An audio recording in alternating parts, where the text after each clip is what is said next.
Hey everyone, I'm going to look at individual instructions today and the impact that they can have on a player's playing style.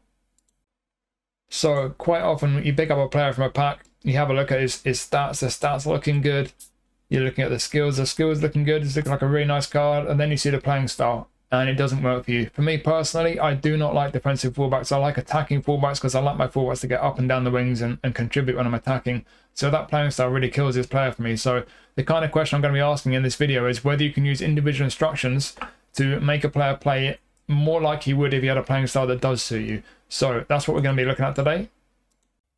So we go into the game plan. Let's have a quick look at the individual instructions that we will be using today. So they're split into two categories. We've got attack and defense, and we can do 2 attack, 2 defense. So there's a total of 4 instructions that we can assign in the game plan. I feel like that's a little bit measly. I feel like they could allow us to do more than that, but we've got 2 attack, 2 defense. Within attack, the 3 we've got in there, defense, it tells us the instructed player will refrain from pushing forward in attack. So with this instruction, if you've got a player whose playing style is such that he'll make attacking runs, that instruction is designed to prevent him from doing so or hold him back. Attacking, the assigned player will position himself higher up the pitch than usual. This cannot be assigned to a forward player. So for a midfielder or a defender, you can use the attacking instruction to make them push higher up the pitch. And then anchoring basically prevents horizontal movement. So the instructed player is restricted from drifting out of position horizontally. Your centre forward will keep to a central position. Wingers will not venture inside. So if he's playing out wide, he won't move inside. If he's playing central, he won't drift out wide. It just means that they won't make moves across the pitch, at least in theory. We'll see how that works. And then the defense category in here, the first 2 is just about marking particular players on your opponent's team. That's not really about playing styles, so we won't be looking at those today, but we'll be looking at the other 2. We've got counter target. The instructed player will stay in the vicinity of the opposition's box rather than dropping back to help the defense. This one's a little bit misleading with the description here, saying he'll stay in the vicinity of the opposition's box. You can assign this instruction to any player. As you see from the last sentence here, it says it means that these forwards do not use up energy running back and forward. It doesn't have to be a forward you assign this to. You can put the counter target instruction on anyone, as you're going to see in a few minutes time. I tried it on a centre back. You can put it on a centre back even if you want. All the counter target instruction does is it stops your player from tracking back and getting involved in the defense when your opponent's on the attack. So we're going to be looking at the counter target instruction today. And then lastly, deep line. The instructed player will drop back to a position that allows them to join the defense with ease. This can't be assigned to a defender, and it also can't be assigned to a midfield player when you're playing with 5 defenders. So deep line is kind of the opposite of attacking, but it just means your player will drop deeper on the pitch. So those are the instructions that we're going to be looking at over the course of this video. I did play around with a few different team play styles while I was preparing this video. Depending on what team play style you use, then the effect of different instructions can appear a little bit different. Obviously, there's quick counter, possession. There's 5 different styles, but they generally speaking, they all have the same effect. So what I've done just to keep it consistent, I've just used long ball counter for all the videos that we're going to be watching clips from, just to keep it consistent. It's also worth keeping in mind. There are all kinds of variables in play with these instructions. All kinds of things can happen in a match that can alter the kind of the movements your players make. A lot of the time, it can be an opponent. What an opponent does, or what one of your teammates does, it can kind of influence the movements your players make. So there are a lot of variables in play, and so all I would really say is take this as a rough guide. I don't want this to be considered as anything kind of definitive. It's clearly not. It's just a rough guide based on my personal findings, but if we can find, there is playing style. Okay, so I'm going to refer to this for each kind of section. I'm going to start with centre backs. So obviously we start with the one that's right at the bottom. Right, okay, so we've got 3 stars for centre backs. We've got, oh, they're not in order. How brilliant. Cheers, Konami. Where's Destroyer? I guess Destroyer can be a midfielder as well, can't it? So Destroyer, a tenacious battler who keeps opposition attacks at bay through hard tackling and pressing, combatable positions, centre mid, defensive mid, centre back. We're looking at centre back first. Build up, a player who likes to drop back and trigger attacks from deep, occasionally feeding long balls forward.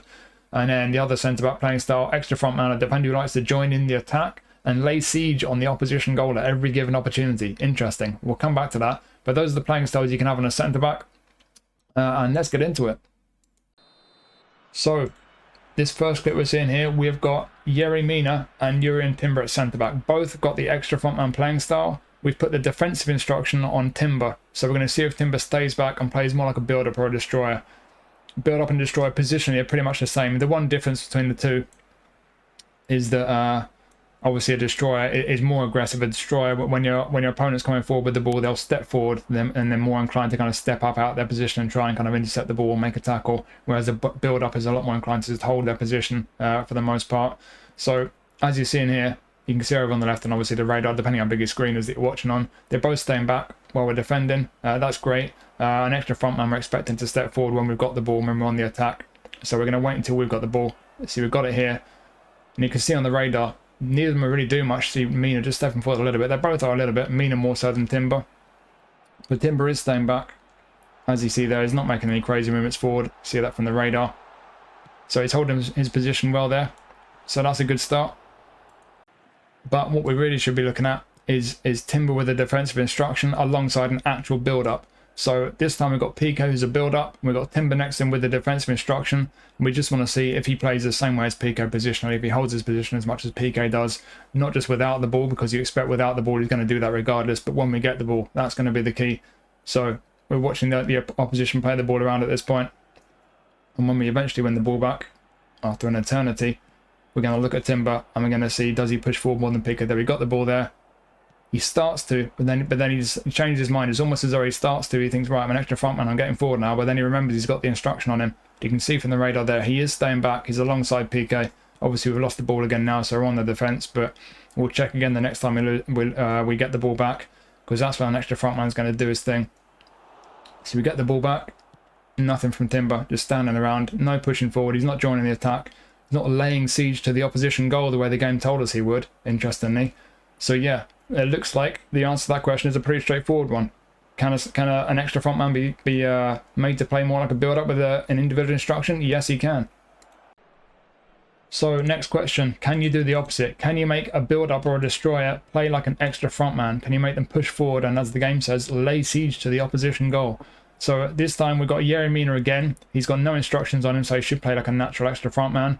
And alongside him we've got PK, who's a build-up, but we've given PK the attacking instruction. So PK, according to the game, should now push further forward and be a lot more attacking than normal. So of course we don't have the ball. When you've not got the ball, it's just irrelevant. The instructions won't take effect. It's when you get the ball that the attack instruction will take effect. And as you can see, PK there, he has pushed up already, then we lose the ball. Obviously that's not helpful. But when we get the ball back again, we'll just have a look. We'll see what PK does, what we expect. And you'd expect it from Mina as well, is it will start pushing forward and he'll want to kind of get up into the midfield and contribute to the attack. So there he is. PK is the one who wins the ball himself, and off he goes, pushing right up the pitch. So looks like the answer is yes, he does play like an extra frontman if you give him the attack instruction, so that's good. But what's also interesting is that Mina isn't doing anything. So much for laying siege to the opposition goal. We saw that a bit in the first clip we looked at. An extra frontman is supposed to be pushing right up the pitch, as you saw PK doing there. But again, Yerry Mina's just not really getting forward. He's happy to just sit back and defend. So I'm not sure what they did as the extra frontman playing style. But certainly from what I found, extra frontman currently, whether it's always been the way or whether it's just now, they don't seem to be getting forward much. Although, for the sake of this question, can you make a build-up or destroyer play like an extra frontman? In theory, yes, because as you saw there, with that attacking instruction, PK does what the game tells you an extra frontman should, albeit an extra frontman himself doesn't seem to be doing that. So I'm just going to skip to another clip here. Again, we've got an extra frontman in defence. We've got Yerry Mina again. He's alongside Antonio Silva, who's a build-up. So again, I just want to have another little look at the extra frontman, because that extra frontman playing style, I've rarely used it over the course of time. I never really liked it. I don't know if it's just my poor memory, or if maybe there's a bug in the game or what, but I've always understood an extra frontman to push forward a lot, kind of like PK did just now with the attack instruction. That's why I've never liked it. But as you can see again from the radar there, both centre-backs staying back when we had the ball, keeping their defensive line. Yerry Mina just didn't fancy it. He was just not pushing forward like you would expect an extra frontman to do. And again here, we're on the ball, we're right at the field in their box. Still, Mina's right back at keeping his defensive line. So the extra frontman doesn't seem to be doing anything more than the build-up does, which is very interesting. In fact, in this game, I even went so far as to go 5 at the back. I put 2 extra frontmen on, thinking maybe as if there's 2 on, at least one of them will push forward. So now we've got Yerry Mina, who's an extra frontman. We've also got Yuri and Timber, either side of Antonio Silva. So build up in the middle, 2 extra frontmen, 1 either side. Surely now we're going to see at least one of our extra frontmen starting to push up a bit. As you can see, no instructions, just 2 extra frontmen, hopefully doing their thing, or at least one of them. When we go back to the game, skip forward a bit. So that substitution eventually did take place at half-time. We're in the second half now. So we have our back 5, you can see from the radar, back 5 there. We got two centre-backs with the extra frontman playing style. We've got Yerry Mina to the right, and we got Timber to the left with our build-up Antonio Silva in the middle. See here, the goalie punches it away. The Paul's header. We're getting onto the ball now. We're going to mount an attack. We're going to get out of the pitch. As you can see here, into the opposition half. Watch the back five on the radar there, or certainly the three centre-backs right up in the attacking third, into the penalty area now. What are the two extra frontman centre-backs doing? Nothing. So I don't know if this is just my poor memory. I don't know if there's a bug in the game right now, but I even tried late in the game switching to red mentality, and I couldn't get either of my extra frontman centre-backs to push forward. They just wouldn't do what an extra frontman is supposed to do. So is that a bug in the game? Is there something I don't know? Someone let me know if you know better than I do, but as far as I can see, the extra frontman playing style is not doing what it should do, which is good for me because I don't like it. But yeah, in terms of whether or not you can make a build-up centre-back or a destroyer play the way that an extra frontman should play, the answer to that question is obviously yes, but even an extra frontman himself isn't playing that way currently. So like I say, if you know better than me about why that's happening, let me know, but it seems like a bug in the game to me. Now, I did mention a little earlier in the video about putting counter target on any player you like, and just to show you, I've actually put counter target on Antonio Silva in this example. So we've got Antonio Silva at centre back. He's got the counter target instruction on him, and as you'll see, when the opposition's got the ball and they're attacking, he just doesn't want to defend. So not to suggest that you do this for any reason, because I can't think of any reason why you'd want to do it, but there's Antonio Silva. He just doesn't want to defend, even as a centre back. Just to illustrate, you can put the counter target on any player you want, but obviously, like I said, I wouldn't recommend putting it on a centre-back, because in this case it was disastrous. We conceded 2 or 3 goals in the first half because one of our centre-backs just refused to defend, just stands there like that, which is really not too helpful. But yeah, just to show you, you can put counter-target on players in any position you want, apart from the goalie, of course. Now that we're done with the centre-backs, we'll quickly revert to our list of playing styles. So there are 3 playing styles for fullbacks. Attacking fullback, an attack-minded fullback will run upfield and join the attack when presented with a chance. So basically an attacking fullback gets up and down the whichever wing they're on. Defensive fullback, a solid fullback who prefers to stay back and stick to defensive duties. So he'll literally just stay back in defence and hold his position the whole time. He won't make attacking runs. And then fullback finisher, an attacking fullback who enjoys joining the attack in high central areas. So basically, attacking fullback is attacking, but they stay out wide. Fullback finisher is also attacking, but they'll go drifting inside into the midfield and get all the way out towards the opponent's kind of penalty box and stuff. So, next question, and we're moving on to the fullbacks. Can you make a defensive fullback play like an attacking fullback? So this is the example I start with at the start of the video. For example, you might have Mika Marmo, you might want to make him more attacking. The player I've used in this video is Lee Dixon. So Lee Dixon is a defensive fullback. We've got him over there right back on the far side of the screen. I'm going to hide that stupid image at the top of the page so you can see him better. So Lee Dixon is playing as a defensive fullback, but we've got the attacking instruction on him. We've got Cucurella at left back, who's an orthodox attacking fullback. And you see what happens here when we win the ball. Dixon is off. He's out of there. He's going right up the pitch there. He thinks he's an attacker now. Cucurella's nowhere to be seen because Cucurella is playing a lot more reserved. I don't know if Cucurella, I mentioned at the start of the video, sometimes players' movements and they'll kind of move in reaction to the way their teammates and opponents move. Maybe Cucurella's looking at Dixon thinking I need to stay back more, but certainly Lee Dixon there, when we won the ball, was motoring forward and getting right up the pitch. So you see, we've not got the ball here. When you've got the attack instruction on a defender, he'll still play like a defender when you've not got the ball. He's holding his defensive line there, his position, just like any kind of fullback would. He's not pushing up the pitch when we've not got the ball. He's just going to wait until we do get the ball. And when we do get the ball, we're going to see again. That's when you see the attack instruction taking effect. He starts bombing forward. So cross comes in here, head it away. We need to get that ball back, go back into possession. And that's not going to happen just yet. We've got a goal kick though. We'll just skip forward. So we're taking that goal kick, and obviously we lost the ball straight away. Good job by the AI. But in a few moments time, we will get the ball back again, and we'll just see again with Lee Dixon holding his position for now because we don't have the ball. But as soon as we're back in possession, he is going to decide he's an attacker again. You see Rijkaard gets it back, starts sending it forward, and watch Dixon. He's going to run forward, he's going to keep running forward, and he's going to keep going right up the pitch into the opposition half. So at this point he's a winger, and he just keeps on going. He gets super attacking. So the answer to that question, can you make a defensive forward player like an attacking fullback? It's not a straightforward yes, because an attacking fullback doesn't attack that much. As you saw Cucurella a couple of times there, Cucurella's not getting forward as much as Dixon is. With the attacking instruction, Lee Dixon as a defensive fullback pushes forward way more than an attacking fullback would. So is that a good thing or a bad thing? It's neither. It depends on what you want. You know, you might want to put that attacking instruction on a fullback, and it might work really well for you depending on what you want. As you see in this case, Dixon gets forward, he nearly scores a header, he gets on the end of the cross. But yeah, it could be a good thing for you. You could have a lot of fun with that, but it could be really scary for you, because if you like your fullbacks to be able to defend, even for me, I like attacking fullbacks, but with that attacking instruction, when I've tried it, you get really exposed down the flanks. So it's not necessarily a good thing, but it just depends on what you want. But in answer to that question, can you make a defensive fullback play like an attacking fullback would, because he goes forward so much more than an attacking fullback would? I would have to say no. So, speaking of attacking fullbacks, we try to make a defensive fullback play like an attacking fullback. Can we make a fullback finisher play like an attacking fullback?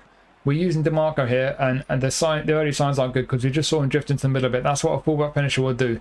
So there are no issues over whether a fullback finisher is going to attack enough, get high up the pitch. So we don't need to put the attack instruction on, and what we want to do is stop him from doing this. You see he's drifted all the way into the middle again there. That's the problem with the fullback finisher. I found it in the past, and when I've used DeMarco, who's one of my best left backs, if not my best left back for the Italian League Challenge, I've tried using the anchoring instruction on him to stop him from doing that, because that's what the game tells us the anchoring instruction will do. If the player starts out wide, you put anchoring on him, he won't drift inside. But as you just saw there with DeMarco, he's still doing that, so it's not a great sign.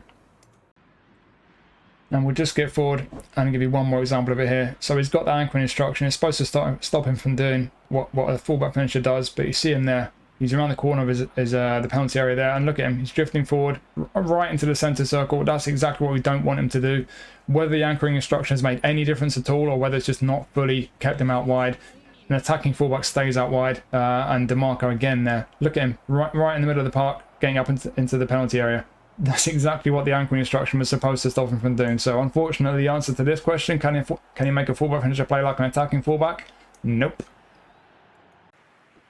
Staying with fullback finishers, can you make a fullback finisher play like a defensive fullback? So this time DeMarco again is at left back. This time we've not put anchoring on him, because anchoring was just to prevent him from drifting inside when he goes forward. That's the only time he's going to drift inside as a fullback finisher. Doesn't really matter when you've not got the ball. So we've not bothered putting anchoring on him this time, just the defensive instruction. We've also put defensive on Philipp Lahm. Philipp Lahm is playing on the opposite side as a right back. He's an attacking fullback. So I've got both a fullback finisher and an attacking fullback, both with the defensive instruction on them. When we've not got the ball, you don't need to worry, because the fullback's just going to stay in their position and play as a fullback. So as you see on the radar, when it pops back up, we've got our back four there. Well, it looks like, I think Rijkaard's just pushed forward a bit there. But yeah, back four there. Both our fullbacks are staying back as they always would. Even attacking fullbacks would do that when you've not got the ball. What we're going to do, we're going to wait until we've got the ball, and then you're going to watch what happens with both Lahm and DeMarco. And we're going to see whether they push forward the way an attacking fullback or a fullback finisher would. So I got the ball now, and again you can see the back four. They didn't move, they didn't push forward. Obviously we lost possession straight away, but then we get it back again, and again they stay back. No one's bombing forward. You can see from the radar as well, they stay back in their fullback positions. So this is a pretty clear one. It's pretty straightforward with DeMarco, you see it, as well as with Philipp Lahm. With that defensive instruction on a fullback, they will stay back just like a defensive fullback would. It's worked perfectly well. Again, we got the ball there. DeMarco himself gets involved, and we move up the pitch. And again, both Philipp Lahm and DeMarco stand back. So can you make a fullback finisher play like a defensive fullback with a defensive instruction? Yes, you can. And as we can see with Philipp Lahm, you can also make an attacking fullback play like a defensive fullback with that defensive instruction. So the answer to both those questions is a definite yes. And just to further illustrate this, here's another example. So we've got Philipp Lahm again with defensive on him, but this time Costa Curta was at left back. Costa Curta is a defensive fullback, and you see here when we got the ball, Costa Curta and Lahm doing the exact same thing, just like DeMarco and Lahm did the previous game. Obviously we lost the ball again now, but then we're back in possession again. You'll see they both hold their position in the defence. Neither of them go surging forward, and there's no noticeable difference at all between Costa Curta and Lahm. They're both playing as defensive fullbacks. Costa Curta is one, and Lahm, who's obviously an attacking fullback, but with that defensive instruction, which is working a treat. And now we're done with fullbacks, we're going to move into the midfield, and we'll quickly refer back to our playing style list again. So DMF playing styles. We have Orchestrator, a player who lurks in deeper positions ready to initiate attack. So it's kind of a deep line playmaker basically, or lurk around the middle of the park looking to playmake from deep. Destroyer, a tenacious battler who keeps opposition attacks at bay through hard tackling and pressing. Anchorman, deep sitting defensive midfielder protecting the back line. And then box-to-box, a player who tirelessly covers every blade of grass for the full 90 minutes. So he'll be running up and down the pitch for the entire 90 minutes. Next question. Can you make a box-to-box defensive midfielder play like an anchorman? So an anchorman will sit in front of your defence. He'll screen the defence. He'll just hold his position. He won't be getting forward. We've got Mateus and Petit, both box-to-box midfielders, both playing as a DMF. each with a different instruction on them. So Mateus has defensive on him. That's what will prevent a player from making attacking runs when you're in possession. So you're in possession here. He's just standing around. He's holding his position, not making too much of a run forward. So that's a good start. It looks like Mateus is being held back to seemingly like an anchorman. Petit, on the other hand, has the deep line instruction on him. So remember, deep line, it said a player with a deep line instruction will drop deep and get into a position to be able to help the defense. And what you saw from Petit just there, he dropped all the way back to the defensive line. He basically became a defender. So we're on the ball again now. So now we're looking at Mateus. You see Mateus here, he's passed the ball forward and he just hangs back. He says, right, I am a box-to-box, but I've been given the defensive instruction, so I ain't getting forward. And so he holds back. So that's a good start of Mateus. So still in possession here. What we want to happen here, strangely, is we want to not have the ball so we can look at Petit again, because Petit's an interesting one. So when we don't have the ball, we saw it briefly the first time, but we're going to see it again. You see the opposition gets the ball here. Watch Petit there. He goes charging back. You can see him on the radar. Watch how deep he gets, Petit. He's actually playing as a centre-back now. So when we're in possession, Petit's playing like normal, basically, like a box-to-box DMF. But there he is. He was the furthest player back there, and he is there. He's literally playing like a centre-back. So when you give one of your defensive midfielders the deep line instruction, he actually plays as a defender. And then as soon as you get the ball back out to midfield again, which is very interesting. So in answer to the question, can you make a box-to-box DMF play like an anchorman? So in the case of Mateus, you can see quite clearly he's not making the attacking runs, he's holding back. He is very much playing very similarly to the way an anchorman would. So in the case of a DMF with a defensive instruction, the answer would be yes. In the case of a DMF with the deep line instruction, the answer will be no. But again, like when we put attacking on Lee Dixon, it's not necessarily a bad thing. If you want a defensive mid to drop right back into your defense, could be a good thing. It's definitely not a bad idea. It just depends on whether that would work for you. But whether a box-to-box DMF with deep line will play like an anchorman, nope. On the subject of anchorman, can you make a destroyer DMF play like an anchorman? So a destroyer is an interesting one because it's an active playing style at DMF. And it's not too dissimilar to an anchorman in a way, but the thing with the destroyer is that he will get forward. I've used Davids in this example. So we've got Edgar Davids is over there, so left of centre. He's alongside Axel Witsel, who isn't anchorman, so he's playing without any instructions. He's playing just with his natural anchorman playing style. Davids has got the defensive instruction on him just to stop him from getting forward like he often does for me. He's kind of like a very aggressive box-to-box in my experience, Davids. So what I would say in this case with Davids is playing with that defensive instruction. Obviously the question is, does he play like an anchorman? And as you're seeing in the game, he's kind of similar. But the difference that I found, I tested it for a few games, is that Witsel will just kind of hold back. He's a lot calmer. He doesn't move around as much. The thing with Davids is that he's just got that destroyer behaviour. And it's similar to centre-backs. With centre-backs, the destroyer and the build-up positionally are very, very similar. They don't do a lot different. The big difference really is that when the ball gets close to a destroyer, he sees the attack coming towards him. He's got that inclination to just step slightly out of position, just to step up the pitch a bit and just try and get sort of preempt the attack, just to kind of get his foot on the ball, get a foot on the opponent. And Davids is similar there. That's what I found as you're seeing in this example and in the other games I played. You see there, he just gets that little bit ahead of Witsel. He's just got that bit more inclined to step forward, a little bit more aggressive, a little bit more proactive. But with that defensive instruction, it does stop him from making the attacking run. So does he play quite like an anchorman? I think for some people you would say close enough, but could I say he plays exactly the way an anchorman would? Probably not. So for some people the answer might be yes, but for others, just because he's got that destroyer behaviour, it would probably be a no. It just depends on how you'd want your anchorman to behave exactly. And one more for anchorman. We're just going to see if we can make an orchestrator DMF like an anchorman. So I've got two orchestrators playing DMF here. We've got Morata from the J League from Tokyo Verdy, and we've got Aslani from Inter. They're both playing as an orchestrator, but Aslani has the defensive instruction on him. We're just going to see if that stops him from making attacking runs when we're on the ball. Orchestrators don't do a lot of forward running anyway, so they kind of loiter around the middle of the park, just looking to get the ball and playmate from deep. You see here, we work the ball forward, and Aslani has played the ball forward, and he just stops forward, running forward, as you would expect. Quite similar to when we put defensive on a box-to-box, really. So it's an interesting one, putting defensive on an orchestrator. Does it make a massive difference? No, not really. I tried it in a bunch of games like I've done with all these little tests.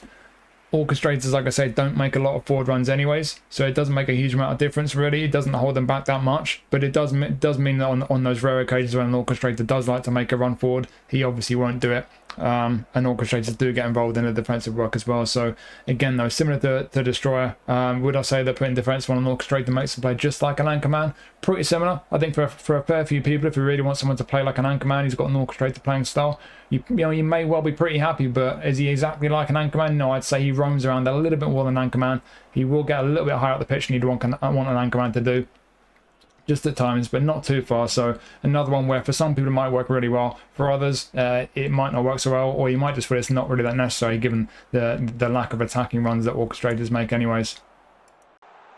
We're going to spin it around this time. We're going to see if we can make an anchorman at DMF play like a box-to-box. So in this example, we have 3 players playing at DMF.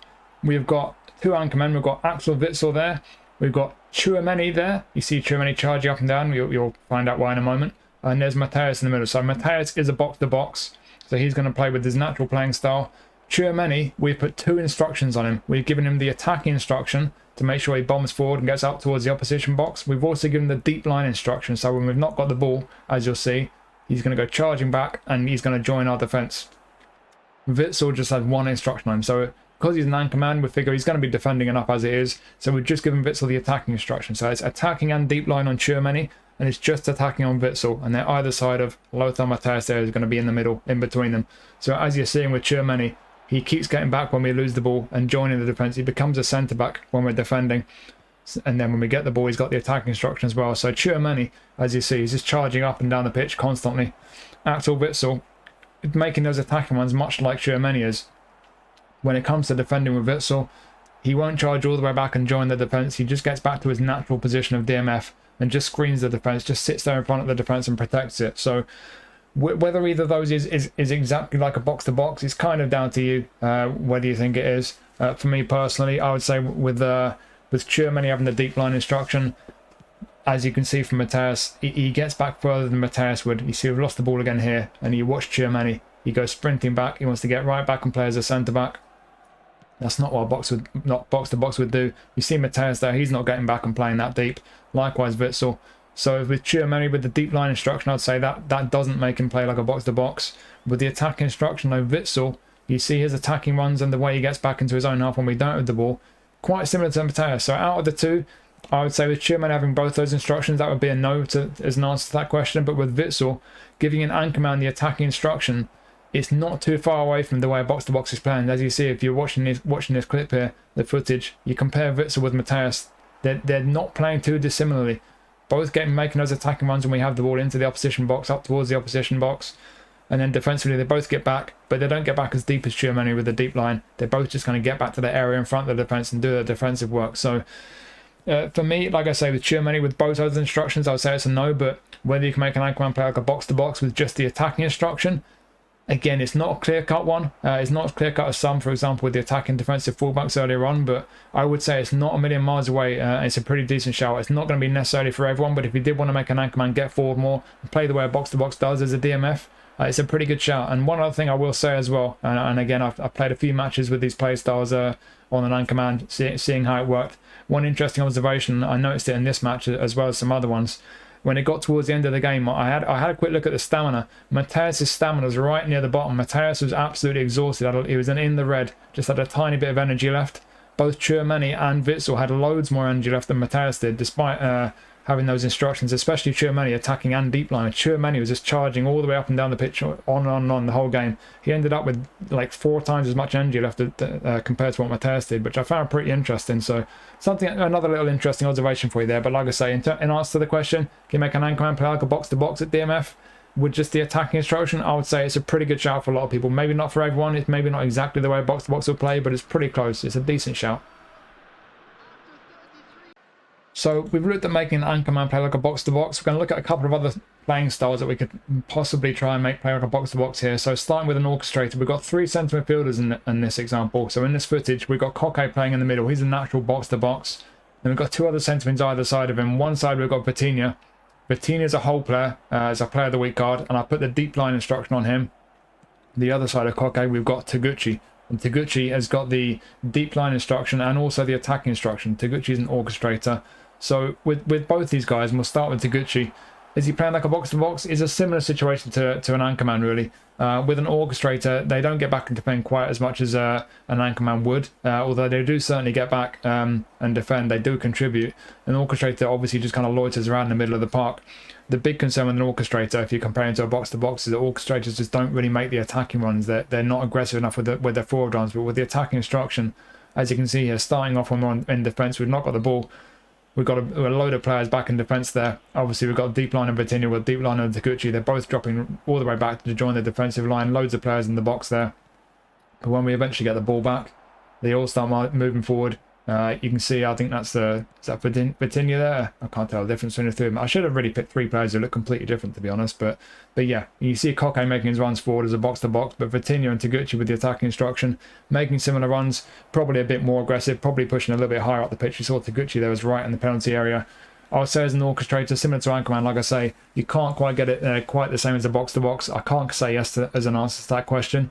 But certainly, if you do experiment with either just giving the attacking instruction to an orchestrator, or if you give him attacking and deep line, like I've done to Taguchi here, he'll get right off the pitch and he'll drop right the way back to defence as well. Be all over the pitch. It could be a good thing. It could be something that works for you. But is the answer yes to that question? I would have to say no, not quite.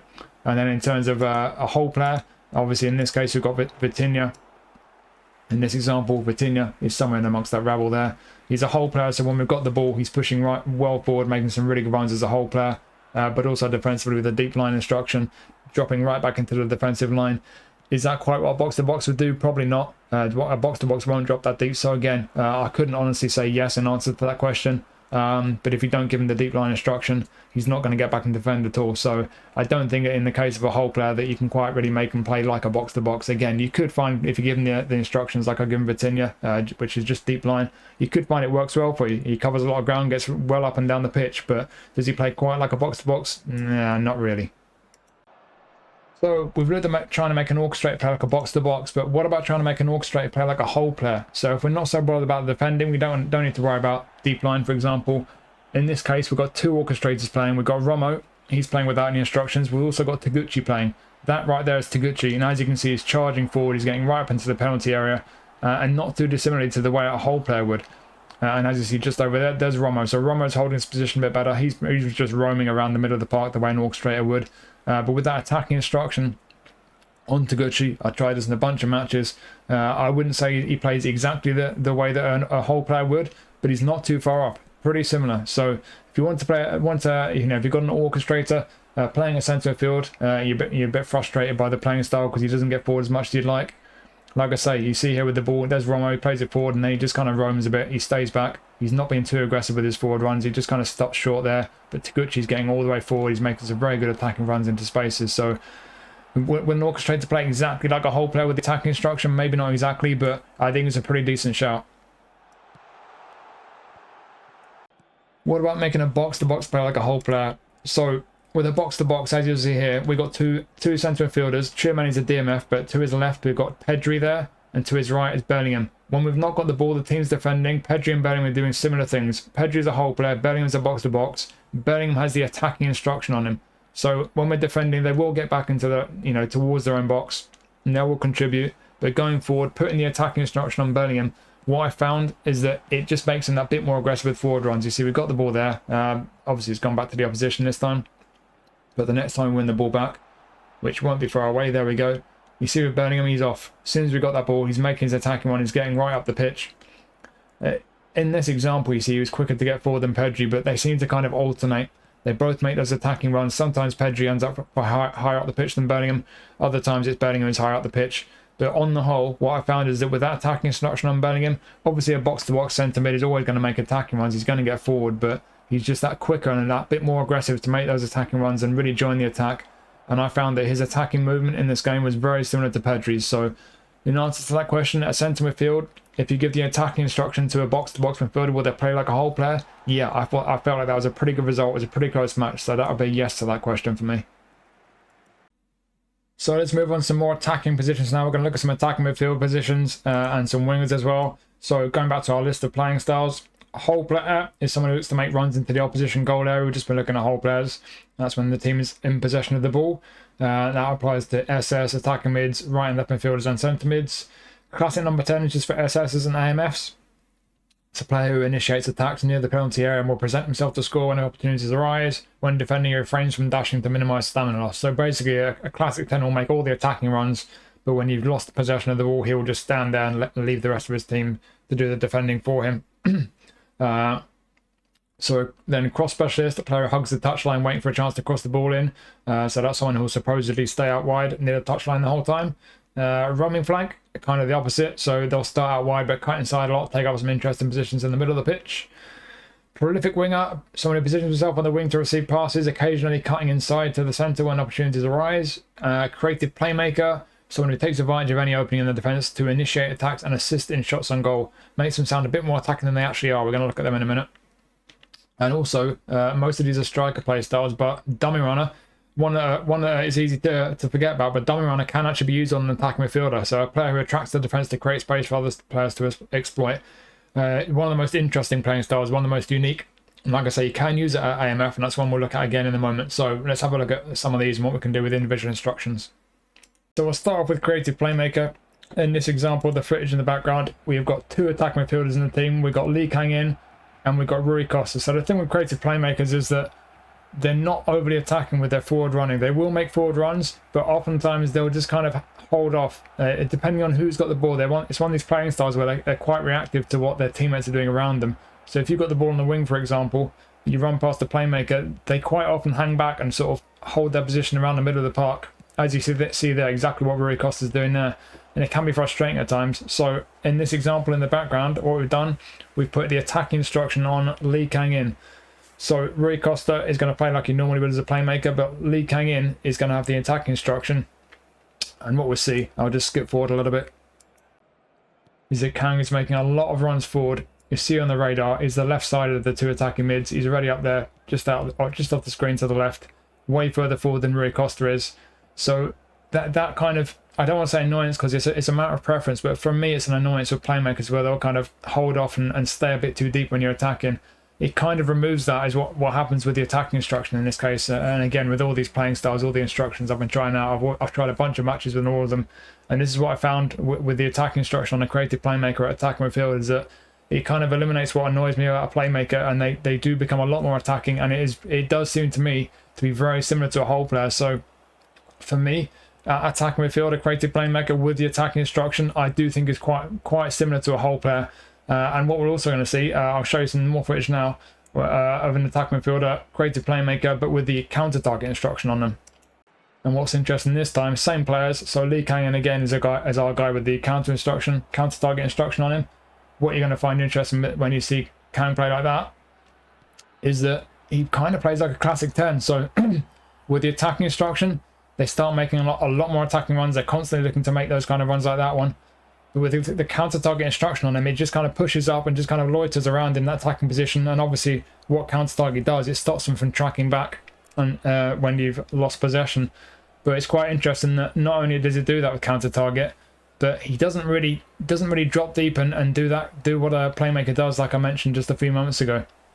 So it's almost had the same effect as the attacking instruction at the same time as counter target, even though we've only put counter target on him this time. Because as you can see again, he's making those attacking runs, he's getting high up the pitch, just not tracking back, but he's not doing the playmaker thing. He's not kind of holding off and kind of sitting deep too often. So for me, with the counter target instruction on a creative playmaker, I wouldn't say it's exactly like a classic number 10, but it's pretty similar. So I do think with the creative playmaker that the answer would be a pretty much a yes for both whole player and classic 10, with either the attacking or counter target instructions respectively. But I think, to be honest, as an attacking midfielder, what you're going to find, whatever their original playing style is, playmaker or otherwise, that attacking instruction and counter target, they're going to have similar effects, and it's probably going to be either a definite yes or, near enough to turn them into either a whole player or a classic 10. But certainly for a creative playmaker, like I say, from my experimenting and from what you're seeing from these little snippets of the footage, those instructions do for me mean that you can make a creative playmaker play much like a whole player or a classic number 10. Now I've got an interesting one, because I mentioned dummy run is quite a unique playing style, and I think this is probably one of the most underutilized playing style and position combinations, because you do see people now and then using dummy runners as strikers, maybe SSs, but Dummy runner is active at AMF, and I don't think I've ever encountered someone online using a dummy runner as an AMF, and I don't think I've ever done that myself even. So what we're doing here, again, we're seeing if we can recreate the way a whole player or Classic 10 plays. We've got two dummy runners here. You see them combining there. We've got Thomas Muller, number 7, right of centre, and then left of centre, we've got Superchai, tie forward.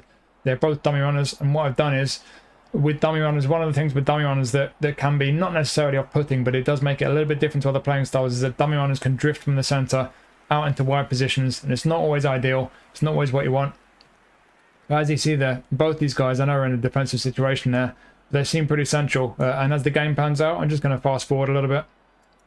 So when we're back in possession, you'll see there's Superchai running forward, Thomas Muller as well. Neither of them really ventured out wide. I mean, you see, just as I say that, Superchai moved slightly to the left there. But for the most part in this game, they both stayed pretty central. You know, Superchai's got the anchoring instruction on him. Thomas Muller doesn't, and he is a dummy runner. So you are seeing, you know, they're drifting a little bit here and there. Typically, the one point in the game where they did drift a little bit out wide is just the moment where I say they didn't. But they really didn't do it much. They for the most part, they did stay in pretty central positions, both of them. And the anchoring instruction on Superchai didn't seem to make a great deal of difference. One thing that was quite interesting to me was that for a playing style that's mainly used on forwards, or mainly active in forward positions, they both seem to track back a fair amount. They both seem to, you know, when we're out of possession, and the other team are pushing up into a half with the ball, they did both seem to track back and kind of contribute to the you know, to the defensive side of the game, which I found quite interesting. So interesting playing style, dummy runner. And like I say, with just the anchoring instruction, didn't seem to make too much difference really.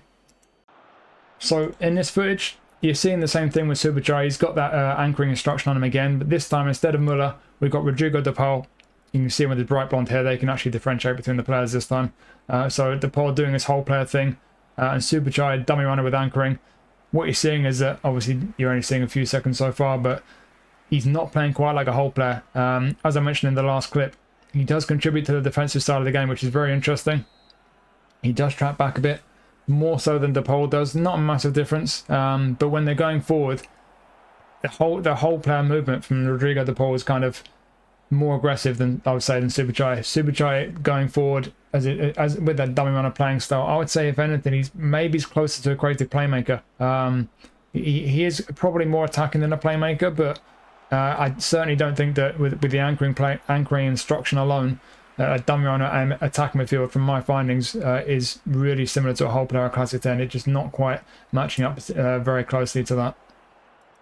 In the second half of this game, however, I added the counter target instruction to Superchai. So he's already got the anchoring instruction. He's now got counter target as well. As you can see there, he's already off running forward there. He's pushing up. He's going to be higher up the pitch. And that does make a difference. I wouldn't say his attacking movements as aggressive as a whole player still, but definitely the fact he's starting off a bit higher up the pitch, he's not tracking back as much more similar to a whole player. And I would say not dissimilar to a Classic 10 as well. What you'll find, I mentioned it with creative playmakers, with any attacking midfielder, whatever the playing style is, if you give them an attacking instruction, they're going to be a lot more similar to a whole player, and that counter target instruction will make them a lot more similar to a Classic number 10. A Classic number 10 just positions themselves high up the pitch, and they just literally don't track back. So I don't think the original playing style is going to make too much difference once you put those instructions on the player. As you're seeing here with counter target on Superchai, he's constantly up there joining the attack. He's not tracking back. So if you like a Classic 10, you've got a player who's a dummy runner, you don't fancy the dummy runner playing style. Quite similar to other playing styles, like I say, like creative playmaker, that counter target instruction could be a winner for you. Could really get you what you want out of him.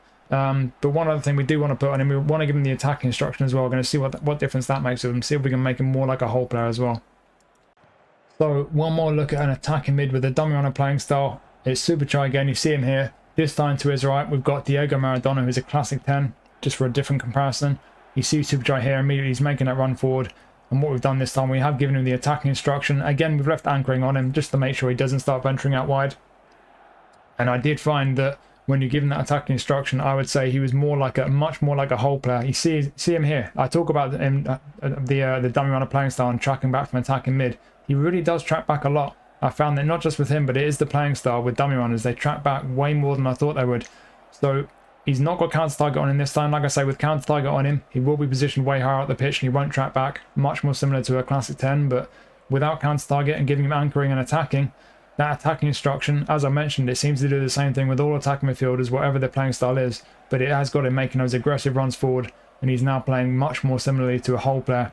See him get into the box there, terrible finish, but he's getting in the box, he's getting those chances, and he's making those aggressive runs forward, but because he's not got counter target on him, he's also tracking back quite a bit, which you do see on whole players. So, like I say, it seems like with attacking midfielders, the original playing style does make a lot of difference when you're using the attacking and counter target instructions, but certainly as a dummy runner, it's a very interesting playing style. I would suggest trying it out. If you've got any dummy runners that can play attacking midfield, it's a very interesting one. You get some very different results with the kind of movements they make, but based on my findings, if you give him the counter target instruction, a dummy runner, certainly with anchoring, that is not dissimilar to a classic number 10. And as you're seeing here, giving him the attacking instruction, I would say he's actually pretty similar to a whole player as well. So a lot of things you can do with the dummy runner without the anchoring. I like I say, we saw with Thomas Muller, I don't think he's going to be drifting that wide as much as I thought he would. Certainly they do that quite a lot as a striker, but it seems their movement's a bit different as an attacking midfielder. So with or without the anchoring, you give him the attacking instruction, away he goes again there. Quite similar to a whole player, I'd say. So that's quite a win for me, and it's certainly one that I would recommend experimenting with, because it's a very interesting playing style dummy runner. Just one more thing to experiment with attacking midfielders. So we talked about turning attacking midfielder into a whole player, a classic 10. It's very difficult to turn an attacking midfielder into a playmaker or a dummy runner. There aren't really any instructions that can really make a player do the kind of things that players do with those playing styles. So really the only play styles you can try to recreate an attacking midfielder are whole player or classic 10 really. But one last thing that we could try, I'm gonna try and demonstrate here, is that we've got Rodrigo de Paul again. He's a whole player. What we've done is we put counter target on him, and to the left of him there's Diego Maradona, who's a classic 10. So can we make de Paul play more like a classic 10? So as I just mentioned with the last couple of clips, whole players do track back, but obviously with counter target he won't do that anymore. He's going to keep taking up positions towards the attack, high up the pitch. He's not going to track back though, and that's pretty much what classic 10 does. And I'll have to say, I tried this in a couple of matches. It does make him play very similarly to a classic 10. You see with Maradona over there, they do take up pretty similar positions, making similar runs. So if you've got a whole player, you don't fancy the tracking back, you just want him to stay high up the pitch, you don't want him getting tired. That's pretty much the definition of a classic 10. It's not. I wouldn't say he plays identically to the way a classic 10 does, but he's pretty similar. You see there, he's very high up the pitch, but there's times in the game where it's Maradona who is high up the pitch and de Paul is a little bit deeper. Certainly though, he doesn't do the tracking back anymore, and he does pretty much what you would expect of a classic 10. So I wouldn't say it's a definite 100% yes to this, but in terms of whether you can make a whole player similar to a classic 10 at least, maybe not identical but similar, yeah, it's worth doing. Like I say, if you do want your attacking mid to stay high up the pitch, you don't want to track him back, you don't want to get him tired, pretty much you basically want from your whole player what you would normally want from a classic 10. I would say, yeah, you pretty much can achieve that with the counter target instruction.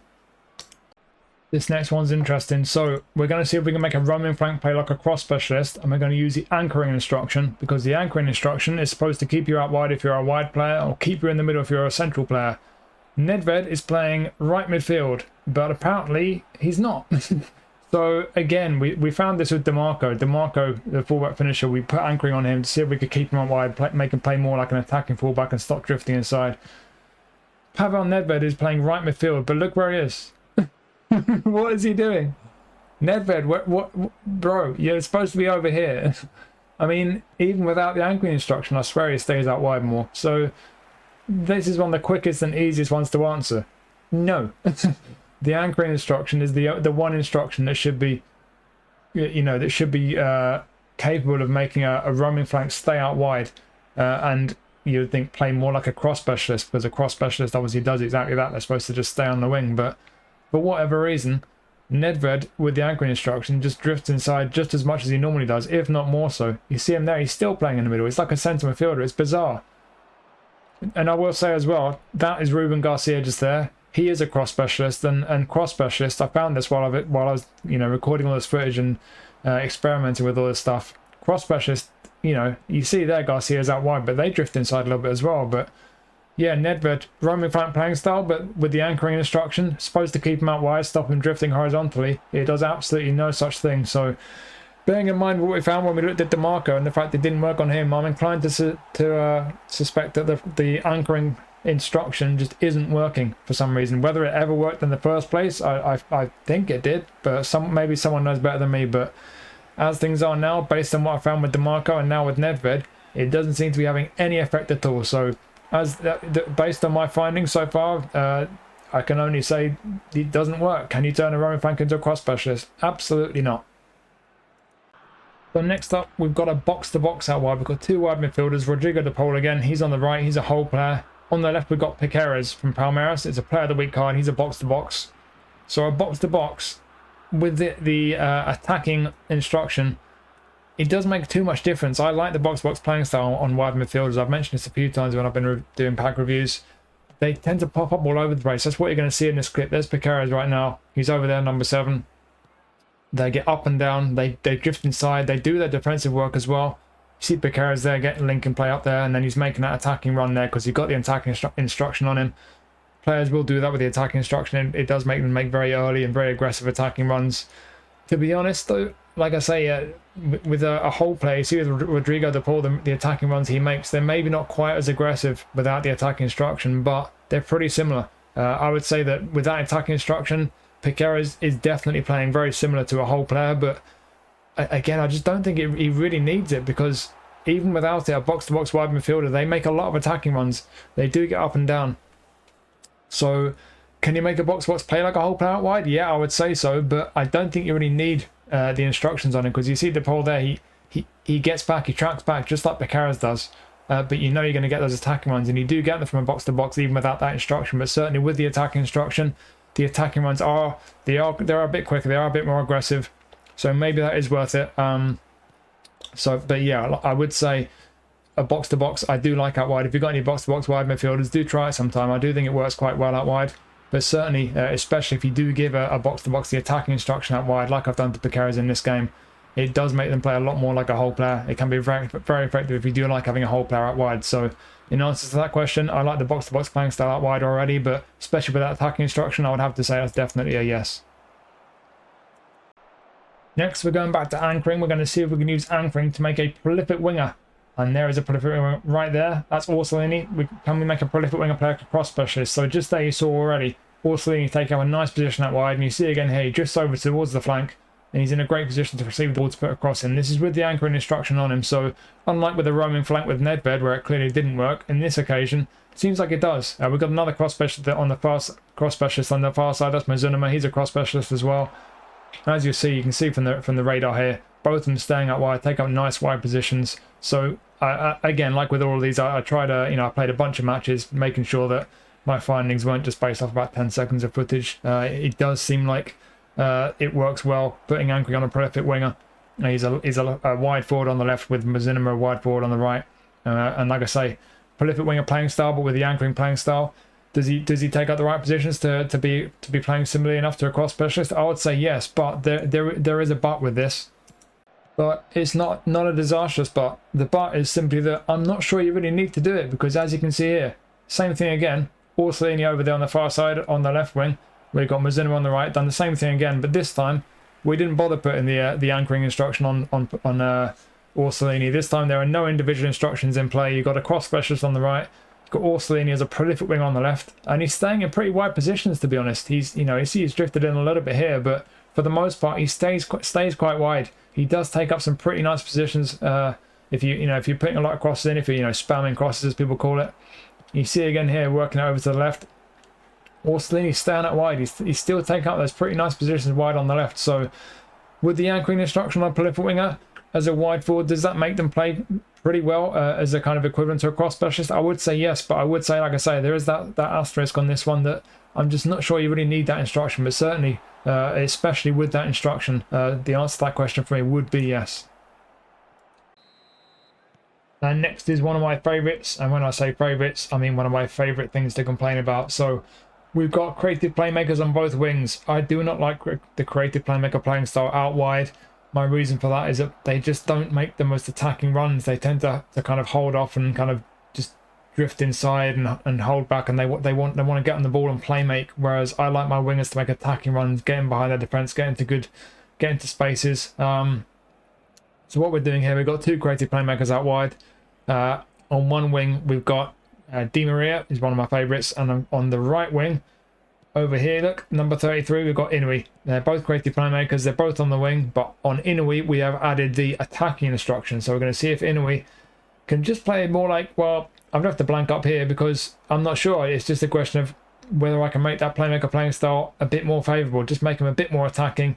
And I guess probably most like a whole player really. We're using wide midfielders. If it was wingers, yeah, wide forwards, then it would be more like, I guess, a prolific winger maybe. But as you can see straight away, Inui's made that run there. He's made that run in right out there into the penalty box. So that's a great start. And this is that's pretty much what I found when I put the attacking instruction on creative playmakers out wide. I tested this in a bunch of matches. See, he does kind of start off a little bit deep there, so it's still not perfect. He's still starting from a little bit too deep. But with that attacking instruction, when we do get on the ball, as long as it's not him who's on the ball, he does make more attacking runs. So would I liken that to a whole player? No, I don't think it makes him play like a whole player. I do think it improves him if you do prefer more attacking playing styles on the wings than a creative playmaker like me. Then I do think it's an improvement in attacking instruction. But like I say, he still just doesn't quite make those runs as quickly or as aggressively as I'd like. He still holds back just a little bit too much for me, so he's not quite like a whole player for me. I don't think the way he plays with that attacking instruction is something I'd really like into any particular playing style. But it is an improvement. But there's one other thing we can try on a wide creative playmaker, and we will test that out just now, and that is to put the counter target instruction on him. So we've got the exact same setup again. This time we put counter target on Inui straight where you see he's a little bit higher up the pitch for his starting position, and he's not going to track back. So again, I've tried this a bunch of times. Would I say that putting counter target on him makes him play exactly like a whole player or any other particular playing style? Not really. Again, I would say it's an improvement. That one thing about creative playmakers for me out wide is that they're just not that attacking. They're not constantly bursting in behind the defence. But so the fact he starts high up the pitch is great, but he's still not going to be as aggressive with the attacking movement. But you see when we get back on the ball here, he does run forwards. He does get into good spaces. So I would say counter target on a creative playmaker out wide is an improvement.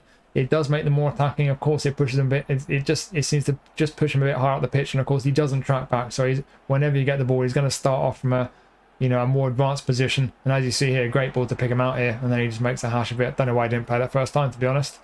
But yeah, as with the attacking instruction, it's an improvement for sure, but it doesn't quite make him play like a whole player or any particular playing style for me. It just makes him a little bit more, just a bit more, I guess, preferable for someone like me who doesn't really like that creative playmaker playing style on wide players.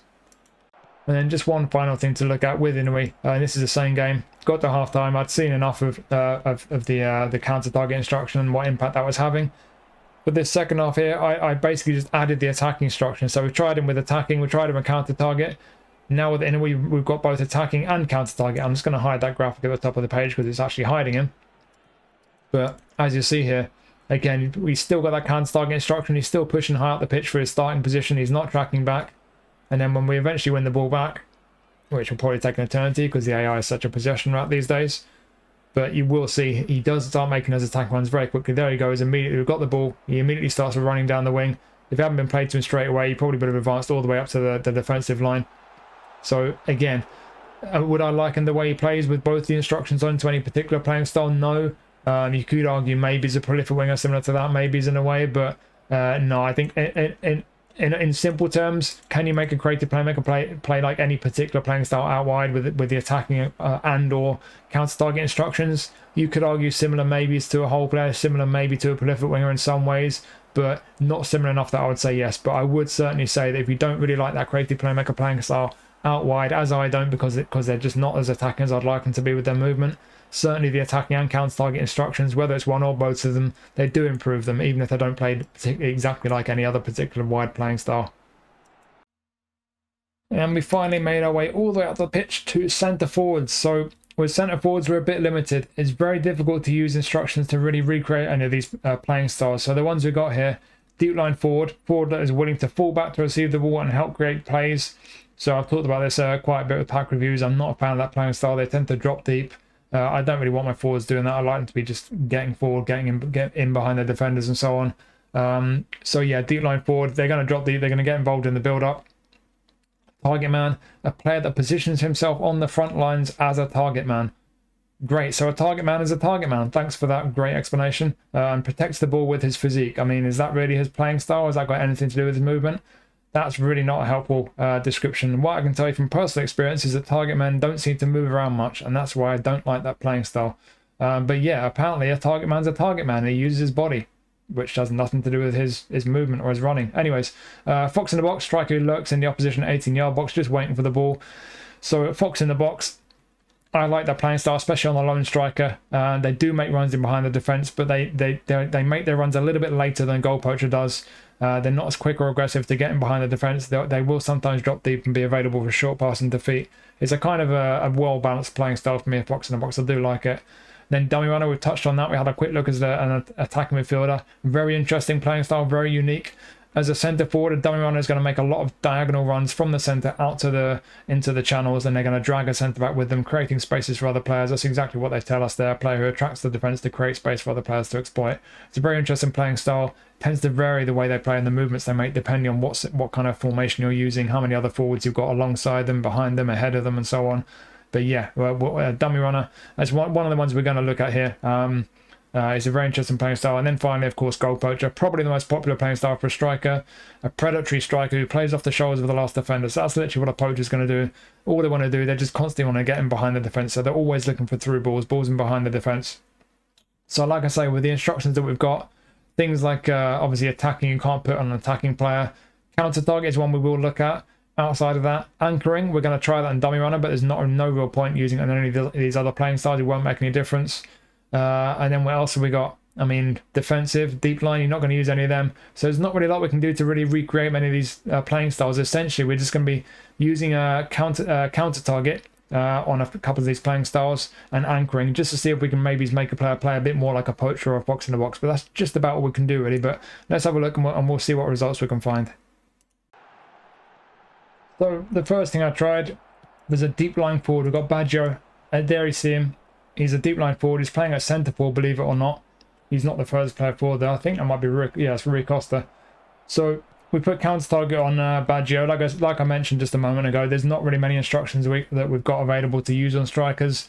We're pretty limited. There's not many things that is really worth even trying to do. But putting counter target on Baggio, in the hope that he might play a bit further forward and be a little bit more aggressive with his forward running, hasn't really made much difference, unfortunately. He still plays very much like a deep line forward. He's not playing on the shoulder of the defenders. He's not constantly looking to dart in behind. He just kind of loiters around like he normally does, wants the ball into feet most often. So straight away, can he make a deep line forward play like a Goal Poacher? No, that's a bit of an F straight away. But we'll try a couple of other ones as well. So moving on next to Yuma Suzuki. So we have a fox in the box now, and again I put the counter target instruction on him. There's no other instructions really worth trying and tweak the way he plays, and the only thing we're really going to try with Suzuki is to see if we can make him just that little bit more aggressive and make him a bit more like a poacher than a fox in the box. But again, I tried a few matches with each of these things, tried a few different setups, and as you can see, he's kind of playing the way he normally does. He just won't track back as much as he normally does. He's kind of in the right areas, but he's not constantly on the shoulder of the last defender. He's not playing any more like a poacher than a fox in the box. So again, as with the first example with Baggio, counter target on Suzuki, try and make him play a bit more like a poacher. No, not really. It's certainly preserving his energy more. That's what counter target will always do in a forward, that their stamina won't deplete as much, which is a positive. But does it make him play like a Goal Poacher? Nope. And there's one other playing style we're going to try here. Try and make him into a Goal Poacher or something similar with the counter target play style. It's Big Jan. So we got a target man this time. We got Jan Collar up top, and again, unfortunately, same kind of results. See a header going wide there. It wasn't Collar with the header though. I'm not sure who that was. I think it was Ito. But yeah, again, counter target instruction. I wasn't hopeful that was going to make a great deal of difference with any kind of centre forward playing styles, but it's pretty much the only thing we can try, just to try and get a bit more out of some of these playing styles, maybe make them a bit more desirable, because for some people, including myself, some play styles like target man, it's just not really ideal. I've said it before, that the target man, you see what he's doing there, it's the same thing he always does with or without counter target. Just kind of stand around, not a lot of movement with him. He's just going to wait around. He wants you to feed the ball into him, either into his feet or just to lob it to him in the air. And then he wants players around him to kind of play off him. So for some people, target man as a playing style is fine, but like I say, for me it's not great. But The only real instruction we got that could really make a lot of difference is counter target. See, he made a half decent run there. They will make runs now and then, but the counter target playing style hasn't really made much difference for me. So again, turning a target man to a goal poacher or improving his playing style, the way he plays with in any way really, nah, it didn't really make a lot of difference. See there, just another example just before I cut short there. He's just kind of pulling off there, just wanting the ball to be played short to him. So yeah, like I say, counter target on a target man again just didn't really make a lot of difference, to be honest. So I mentioned we're going to look at dummy runners, and that's what we're going to finish up with. There's a few things we're going to try with the dummy runner. Firstly, you see Thuram here. This is a dummy runner version of Thuram. You see straight away there, he's making a run through the middle there. We put the anchoring instruction on him. We're actually playing two centre forwards in this particular match, this footage here. So you see that that's Eric Lima. He's just gone off the screen, and there he is. He's a goal poacher. And we're playing Eric Lima, the goal poacher, alongside Thuram, the dummy runner. And Thuram has the anchoring playing style. The idea being that we want to see if they both play a similar way, basically like a goal poacher. And having played a few games like this, including this one, I would say the answer to that is pretty much yes. Thuram, for this pretty much the entire game, stayed pretty central. He was making some good attacking runs, getting through the middle a whole bunch of times. So on the basis of this game, alongside another goal poacher, alongside a goal poacher, he did seem to play very much like a goal poacher with that anchoring instruction on him. There he is with another chance in the middle there. So yeah, on the basis of this game, it was definitely a provisional yes to whether you can make him a goal poacher with the anchoring instruction. This next match, however, was pretty interesting because in this match, I played Thuram the exact same position. Again, he's a dummy runner. See here though, he's drifting out wide a little bit. He did that a bunch of times in this game, even though he still had the anchoring instruction on him.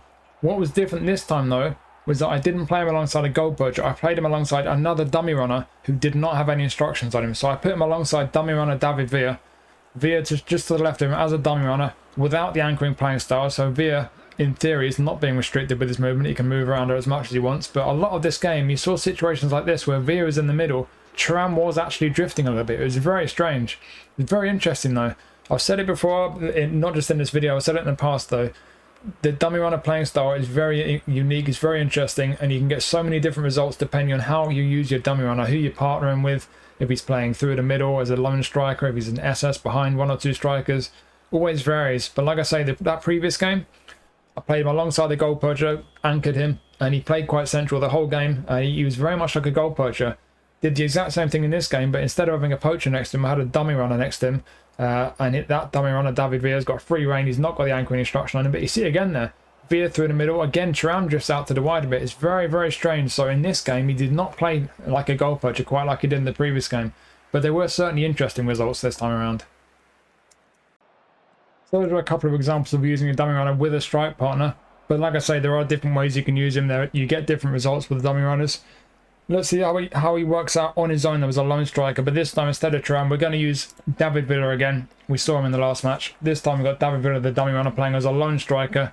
We've got the anchoring instruction on him again to keep him central. Straight away here, you see he gets slipped through the middle. He's made a nice little run, puts it in the back of the net. I've tried him a bunch of times, and I've got to say I've used dummy runners in the past as well, so I've got experience of using them as a lone striker. They do make some very interesting runs, and what I found with all this testing, when you put the anchoring instruction on them, it does seem to keep them pretty central. They do still drift a little bit, make some interesting runs slightly wide of centre, but they make a lot of runs through the centre as well. So I wouldn't say exactly like a goal poacher necessarily, but if you do like a goal poacher and you're not sure about the dummy runner playing style, giving them the anchoring playing style, they can be very effective, as you just saw with that last goal that David Villa scored. Then you're going to see another little clip from the same game here. This is Maradona picking the ball up over on the left. And just watch David Villa again, making that run through the middle. This time he slips it across and he sets his teammate up for a goal. So, like I say, through the middle, a dummy runner can be very nice without any instructions, but with that anchoring instruction, keeping them a bit more central, can be very, very effective. And just to further illustrate, this is David Villa, the goal poacher version. You see here, the run he's just making there, very similar to David Villa, the dummy runner when we put anchoring on him.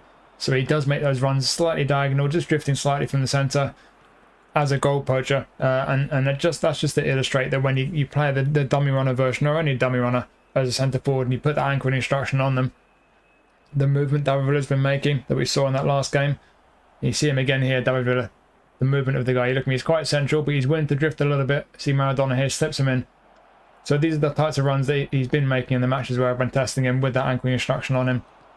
And this is another version of it with the Goal Poacher playing style. So as you see, when you put the anchoring instruction on it as a dummy runner, does it make him play exactly like a Goal Poacher? No, maybe not exactly the same, but it's pretty similar and it's pretty effective. So for me, I would say the answer to the question, can you make a dummy runner play like a Goal Poacher?